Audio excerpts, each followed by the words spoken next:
And with that, we are in, just like that, people. Just like that, we are into the questions here for the week. And the great Andrew Themlis,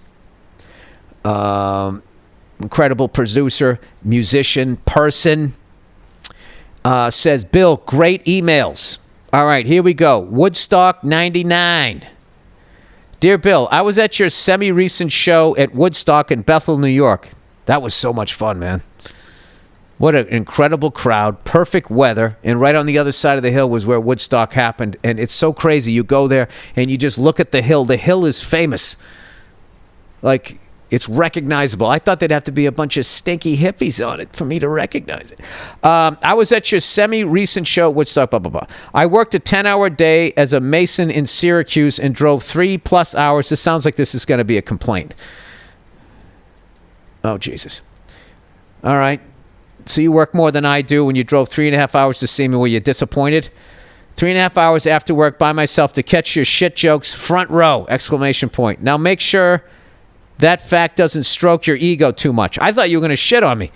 Your bald head doesn't need to get any bigger. Oh. First I get called Grandpa.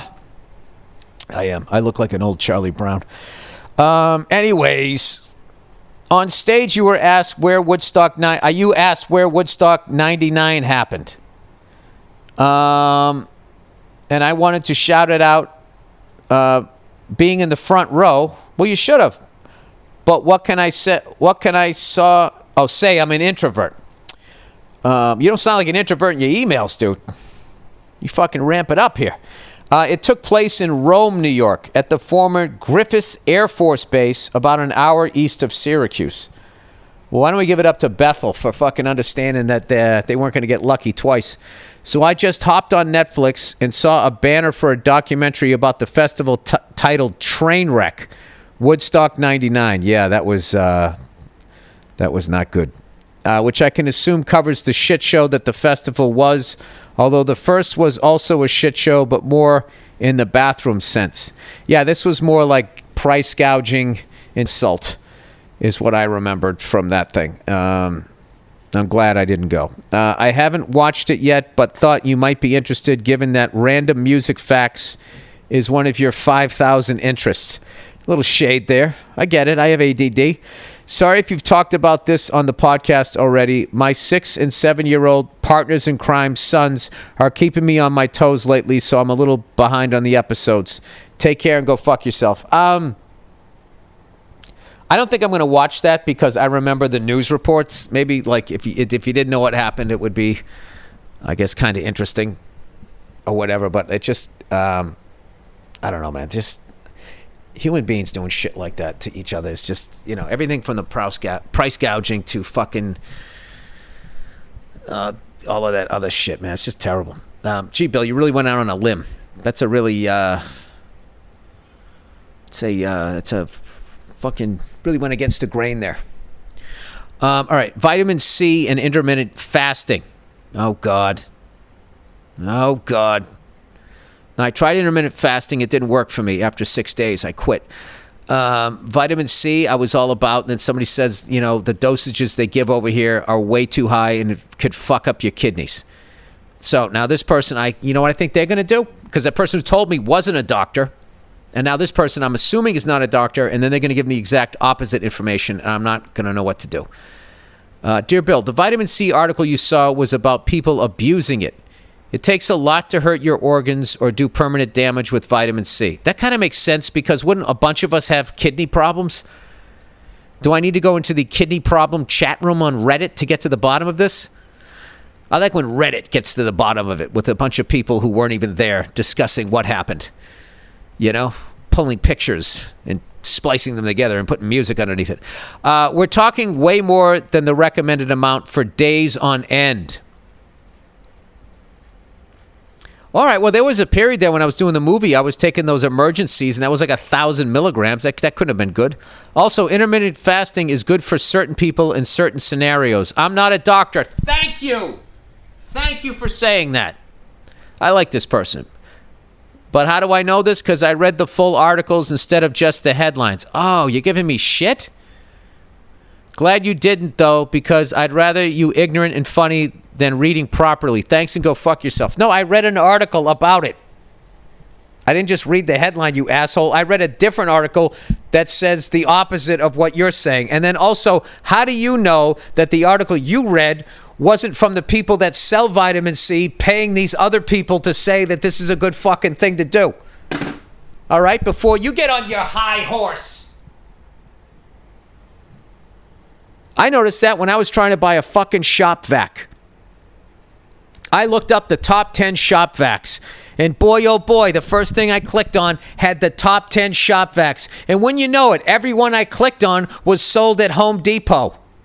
You'd almost think they weren't sold anywhere else. It was almost as if somebody who was paid by fucking Home Depot put together a list of all the shop vacs they have at Home Depot. You know? So, you're not a doctor either. All right? So, fucking... my misinformation is just as good as your misinformation. I will not be talked down to as an uninformed person by another uninformed person. Okay? I can get my ego just as much as you can. All right. I never made fun of his kid. I never went down, Ray. I never went down. All right. How to kill a lobster. Dear Billy Basket Case. That's not even funny as much as it's painfully accurate. First off, love everything you do, blah, blah, blah. Listen, if you're not going to commit to the phony compliment, I don't need you to fucking do that, all right? I don't need you to get me excited and then trail off, you know? Don't fucking put that shit on me because you're not comfortable with emotions. Why can't you express love for another man?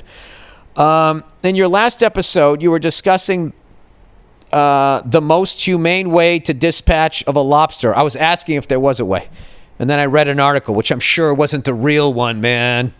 We need to talk to the vitamin C guy.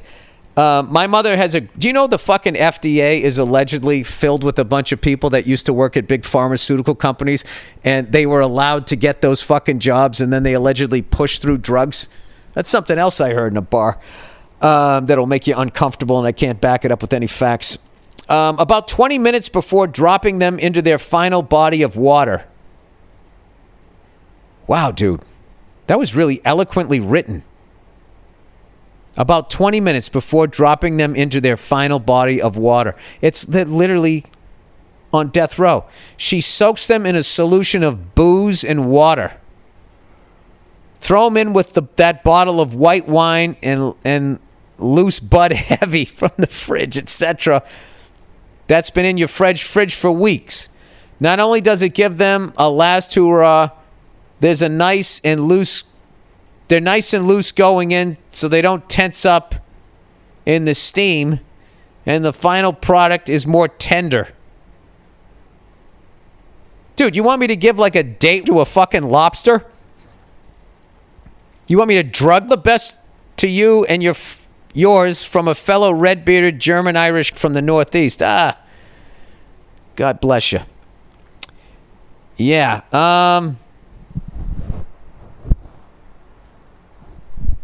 yeah, isn't it easier to just not eat lobster? It's just so medieval, and we will boil you to death, for you insulted the queen.